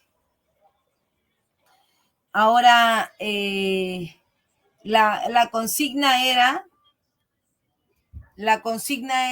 sí o sí terminar la guerra, no importa si el Perú ganaba o perdía, pero la consigna era terminar la guerra. ¿Por qué? Porque no le conviene, pues a los civilistas que tienen sus negocios y cierran los puertos, la gente no compra, no le conviene. Entonces, para eso estaba Piero la ira como un perro de cacería, ¿no? Por otro lado, también están las batallas del Alto de la Alianza y Arica, donde Piero nos abandona también, ¿ah? En el Alto de la Alianza es la última participación de Bolivia porque Bolivia va a dejar la guerra. ¿Qué, profe? Si la guerra comenzó por ellos, ni siquiera teníamos frontera con Chile. Ellos tienen la culpa. Bueno, lo cierto es que sí, ¿no? Que la guerra comienza por Bolivia. Sin embargo, no hay que hacernos los locos, pues en algún momento la guerra iba a llegar a nosotros, porque solamente hacía falta conquistar Antofagasta y luego llegar hasta el sur del Perú, que era Tarapacá. Pero de todas maneras, ¿no? Sí nos afectó porque ellos, que habían sido los primeros que habían intervenido en la guerra, ahora se salían como unas pequeñas cucarachillas y nos dejaban a nosotros con todo el paquete, ¿no?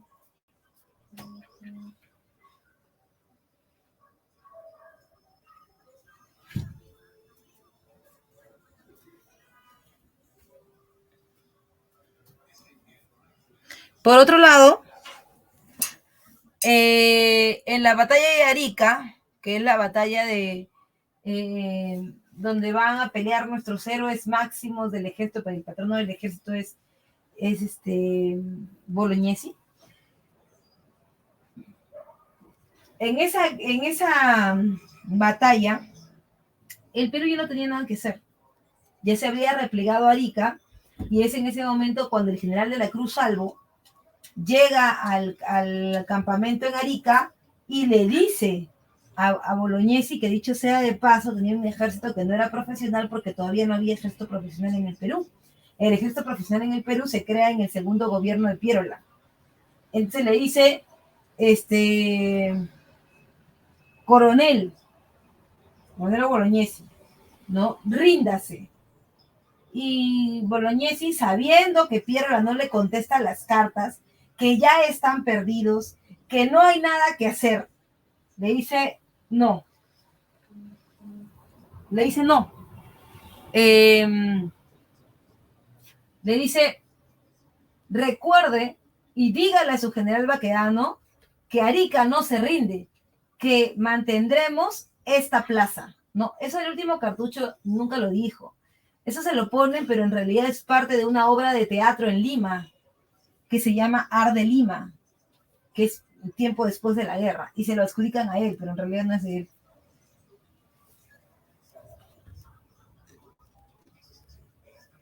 A ver, ¿qué pasó? Ya me perdí, ¿qué pasó? Ah, ya, lo voy a explicar.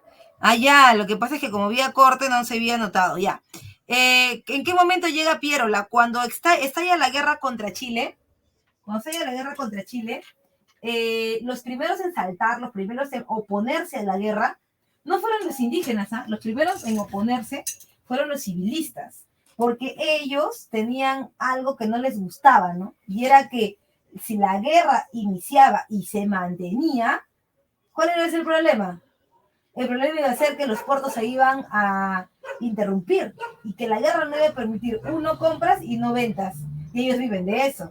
Entonces le dijeron, ¿no sabes qué, Pierola? Mira, ahora que se ha ido Prado a Europa a lo de las armas, ¿qué te parece si evitamos de una vez por todas esta guerra? Porque los únicos que nos va a reventar van a ser a nosotros. Recuerda que el salitre no les importaba a los civilistas. Algunos tenían salitre, pero la mayoría tenían sus territorios en el norte. Ellos lo que querían era evitar que la guerra llegara al norte. Entonces, es el momento en que los civilistas se contactan con Pierola. Ya te he dicho, Pierola no es un civilista, pero es como su perro de cacería. O sea, los civilistas nunca iban a meter la mano, recuerda, ellos son civilizados, gente nice. Ellos no, nunca, jamás la élite peruana jamás va a gobernar el Perú en una época de crisis. ¿Por qué no lo va a hacer? ¿Por qué es quemarse? ¿Por qué es embarrarse? Siempre cuando la élite ha gobernado el Perú es porque al Perú económicamente le ha ido bien, como en la República Aristocrática o en las épocas más contemporáneas, ¿no? Cuando ya después de los TLCs. Pero nunca así cuando estamos en guerra y mucho menos cuando estamos en problemas económicos, ¿no? Entonces ya su perro de cacería y que agarraba la basura era Pierola, ¿no?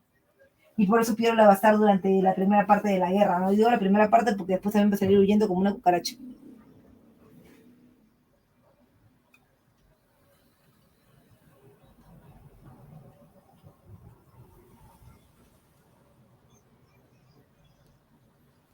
Ya. Ya, sí, pues los que les decía era que por qué la guerra era en el mar, ¿no? Y era, ese peso todavía estamos ahí. Bueno, vamos a recapitular un poquito para que se entienda, ¿ya? La guerra siempre está en el mar porque, como te decía, no se cierran los puertos. Y al cerrarse los puertos, el sistema económico, no solamente la entrada, la compra y venta de productos, sino también la entrada de soldados, de alimentos para los soldados se detiene. Entonces, por eso siempre la guerra es en el mar. El combate de Iquique y el combate de Angamos son una muestra de ello, ¿no? Porque en el combate de Iquique y Angamos perdemos dos de las embarcaciones más importantes que habíamos comprado recientemente con la plata del guano y que sí habían llegado al Perú antes de la guerra contra España, que eran la Independencia y el Huáscar, ¿no? Que el Huáscar era de madera, pero revestido de hierro, o sea, era un acorazado. Mientras que la Independencia se encalló, ¿no? Porque por un problema técnico de falla humana, el almirante Elmore se pegó demasiado a la costa, le hizo un hueco en la parte de abajo de la embarcación y se hundió, ¿no? Pero ya nosotros desprotegidos en la campaña marítima pasamos a la campaña terrestre, que era el siguiente punto en donde los chilenos querían golpear, ¿no? Y obviamente querían golpear ahí porque estaba el salitre. Y los enfrentamientos en el sur por el salitre iban a cortarse para el Perú porque Prado se ha ido a Europa a conseguir las armas. Armas que ya habíamos comprado en el gobierno de Castilla, pero que aún no habían llegado y que Prado se va con permiso del Congreso para ello.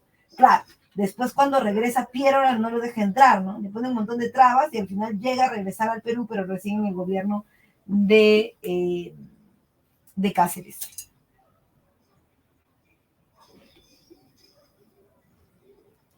¿Se llegó a entender para completar?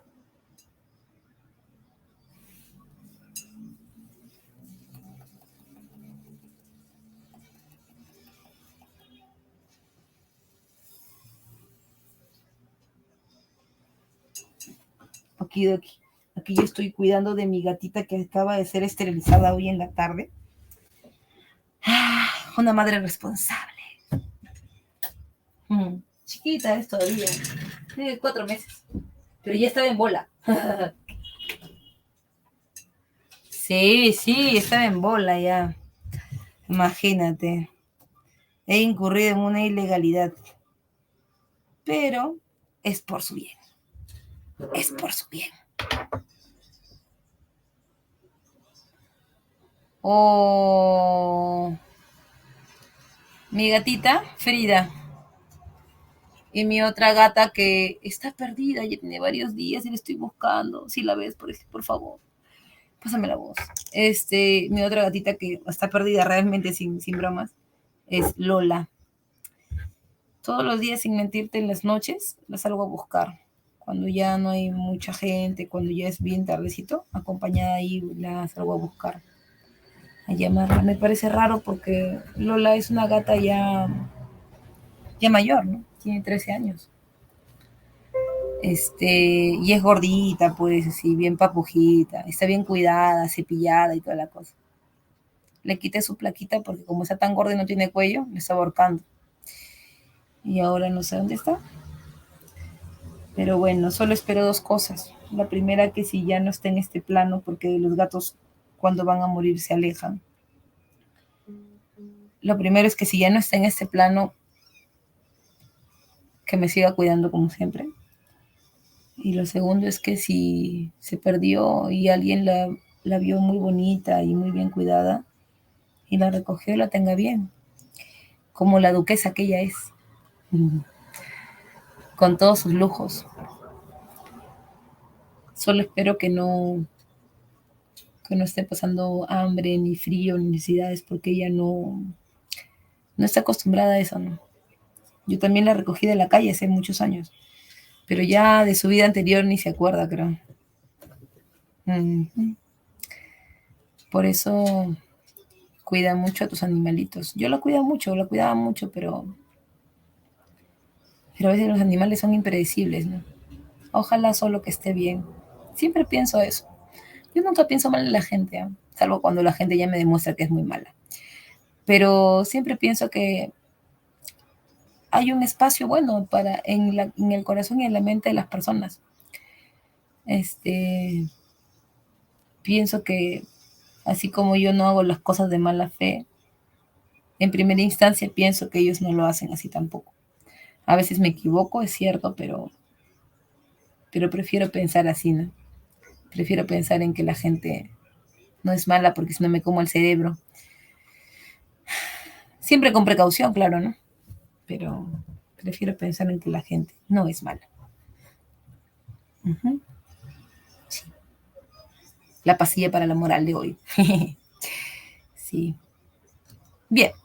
Entonces, perdimos en la batalla de Arica, ya estaba todo definido, ya se sabía, obviamente, que el Perú iba a perder, nos habían abandonado. Piero no respondía a nuestros llamados y era obviamente que el Partido Civil se rehusaba, literal, a apoyarnos, ¿no? Y aunque el viejo sabía que iba a morir, decidió minar todo el morro. Por eso, el 5 de abril en la mañana, a las 5 de la mañana, mandó a que su ejército suba al morro, porque sabía que los chilenos iban a venir detrás de nosotros. La idea era que si ya nos habían abandonado y no había nada que hacer, subamos todos al morro y volemos en 1000 pedazos, todos. Con eso la guerra acabaría, sí o sí. Sin embargo, los chilenos habían hecho todo un sistema de espionaje y contraespionaje. Y habían sabido cuál era la ubicación de las minas en el Morro y cortaron la comunicación. Cuando Bolognesi subió a la cima del Morro, y con él Alfonso Ugarte, el único que no subió fue Cáceres, que luego va a ser la resistencia de la Breña. Y pidieron que se accionen las minas, estas no funcionaban. Una que otra fueron activadas manualmente, como la mina de Santa Bárbara, ¿no? Pero los chilenos habían logrado su cometido, habían hecho que los peruanos suban hasta el Morro y no había minas. Ahí terminó sus días Bolognesi, pues, ¿no? Cachineadazo por los chilenos. Sí, y todo gracias a tu papi Pierola. Sí. Al Pepe su misión suicida. Sí, pues.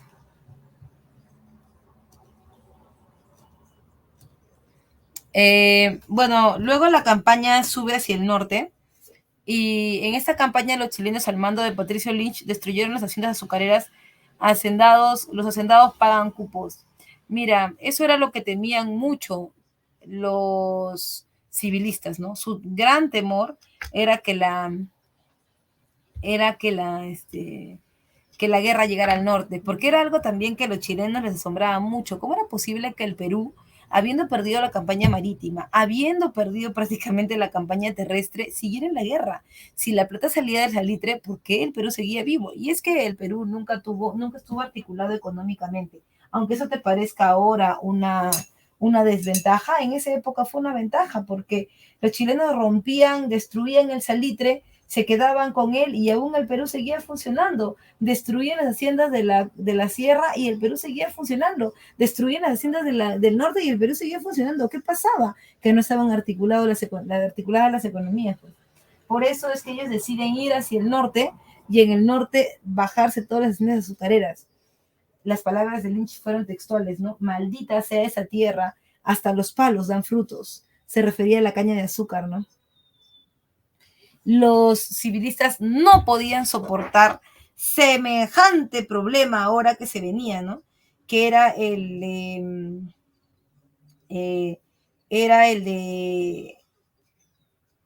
de ver, soportar a los chilenos en el norte, así que comenzaron a pagar cupos para que por sus tierras no pasaran. Pierola estaba totalmente desesperado, era el momento de la ocupación de Lima, ¿no? Era el momento en que los chilenos estaban buscando ocupar Lima, han vencido en el sur y ahora van a subir, ¿no? Al subir a Lima, Pierola escapa, rataza, se escapa, después de la batalla de San Juan y Miraflores, y Lima queda descubierta. Solamente sus vecinos intentaban solucionar el problema, defender sus casas, sus mujeres, sus esposas, sus familias, y entre ellos estaba la famosa Legión Carolina, que era la legión creada por estudiantes de la Universidad de San Marcos y del Colegio Guadalupe que pelearon por Lima, jóvenes de entre 13 y 17 años que no sabían agarrar un fusil pero que estaban en la guerra, ¿no? Como el niño héroe Manuel Bonilla o el joven Torres Paz, ¿no?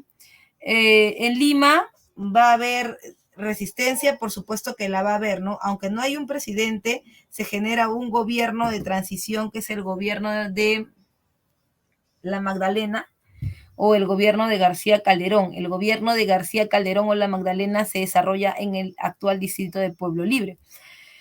Un distrito que es histórico, ¿no? Es milenario incluso. Y por supuesto, no acepta el territorio, pero la guerra se traslada ahora hacia la Sierra Central. Liderado por Andrés Avelino Cáceres, la campaña de la Breña es apoyado por montoneros indígenas que son proporcionados por los gamonales. El gamonal es el dueño de haciendas en la sierra, ¿no? Se consiguen victorias en Pucará, Marcabay y Concepción, y cuando la guerra parecía que estaba a tu favor, ¿no es cierto?, En el norte, los hacendados consiguen la victoria en la batalla de San Pablo. Sin embargo, va a haber alguien que es un civilista y que quiere que la guerra se acabe, no le importa si el Perú pierde o si el Perú gane, que es Miguel Iglesias, ¿no? Miguel Iglesias, a través del manifiesto de Montán, anuncia la derrota peruana porque él mismo le ha entregado a los chilenos un ejército aclimatado con soldados indígenas para ganarles a los peruanos la guerra, ¿no?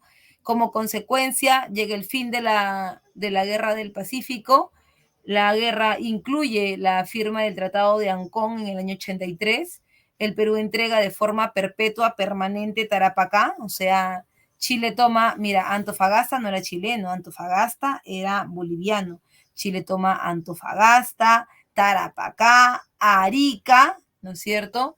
Antofagasta y Tarapacá lo toma a perpetuidad, pero Tacna y Arica los va a tomar por un lapso de 10 años donde se realizaría un plebiscito, que ya te ha explicado tu profesor que el plebiscito es la consulta pública a los, a los ciudadanos, se conoce también como derecho de libre determinación de los pueblos, ¿no?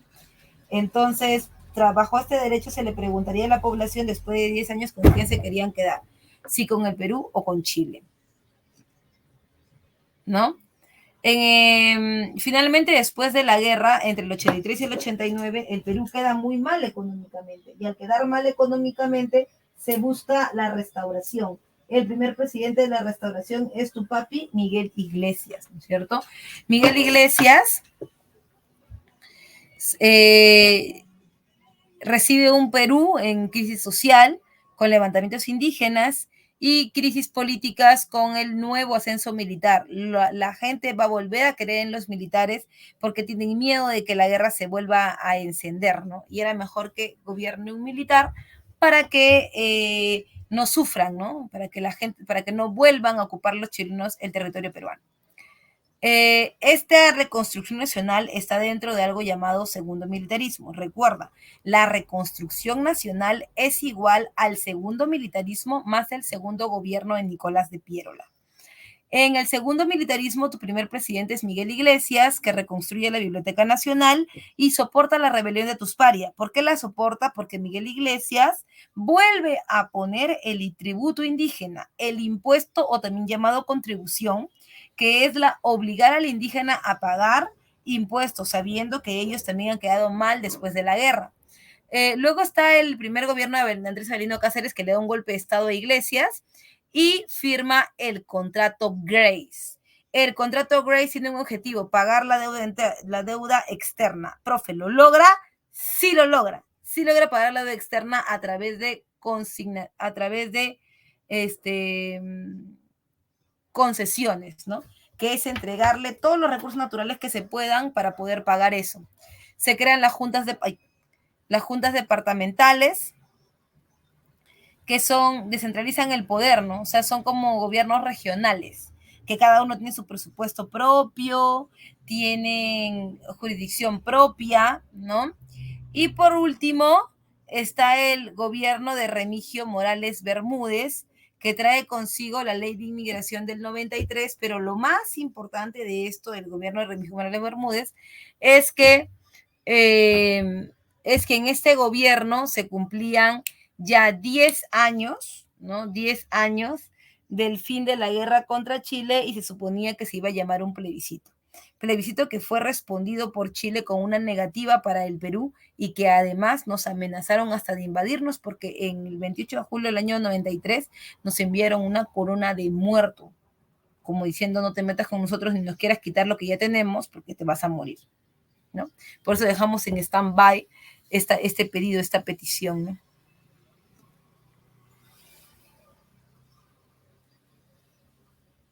Ahí están algunas noticias de lo que vamos a ver en un momento, ¿no? Ya para terminar.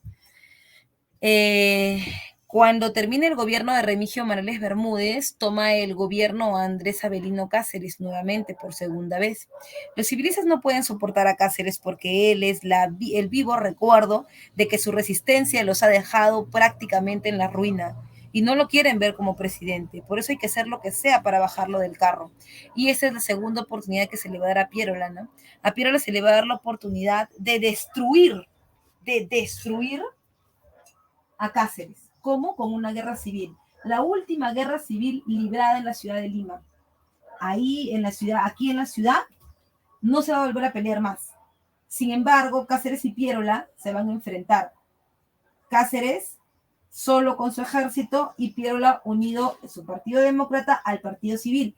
Eso se conoce como coalición nacional. ¿Quién gana al final de la coalición nacional? Obviamente el partido de Piérola, ¿no? La coalición nacional.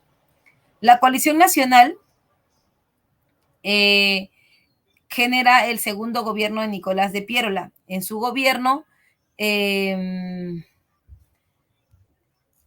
se van a dar reformas. ¿Cuál era el objetivo de la reforma? Su objetivo era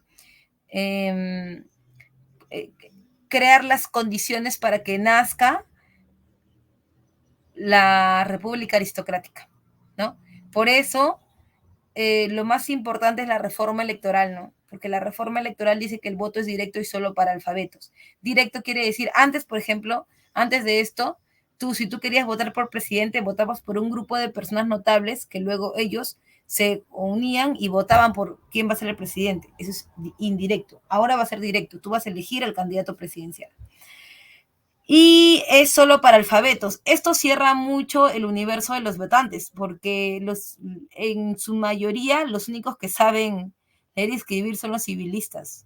Quiere decir que si solo ellos pueden elegir, también solo ellos pueden ser elegidos. Pues por eso luego viene un periodo conocido como la República Aristocrática, que es un periodo de larga duración, ¿cierto? Se crea también la Escuela Militar de Chorrillos y el Servicio Militar Obligatorio.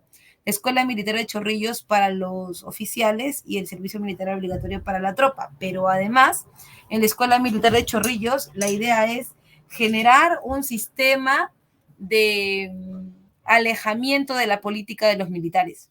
O sea, los militares van a dedicar toda su vida a su sistema de ascensos y se van a olvidar de la política peruana por un buen tiempo para evitar pues los golpes de Estado y eso, ¿no? Pirola era muy sagaz en eso. Bueno, el gobierno de Piérola genera entonces nuevas condiciones, muy pegado a la economía inglesa. El gobierno de Piérola intenta planchar el terreno a la República Aristocrática, que ya vas a ver tú con tu profesor la próxima semana.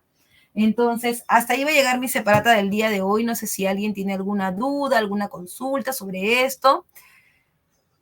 Uh-huh.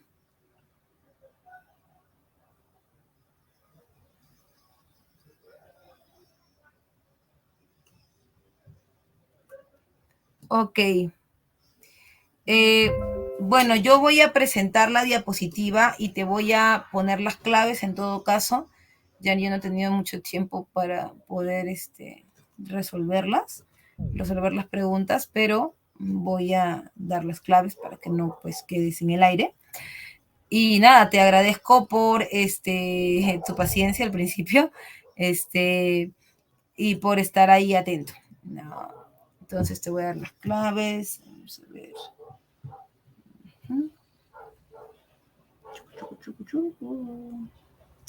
Regular, ¿no?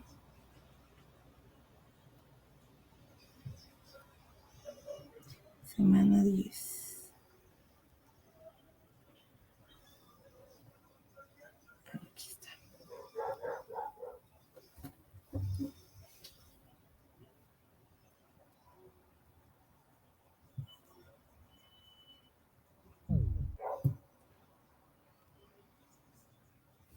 Un besito.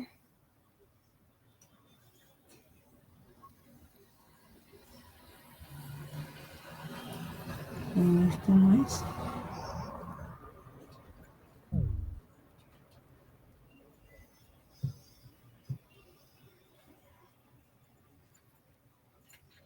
Allá. Uno dedito.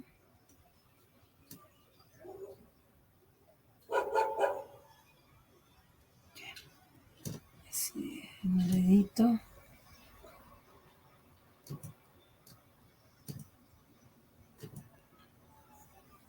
Dedito. 2 casita, avión, casita. Casita, 3 avión, 4 avión, 5 espacio, beso, ay no, chispas, 5 beso, 6 casa, 7 dedito, ay, dedito,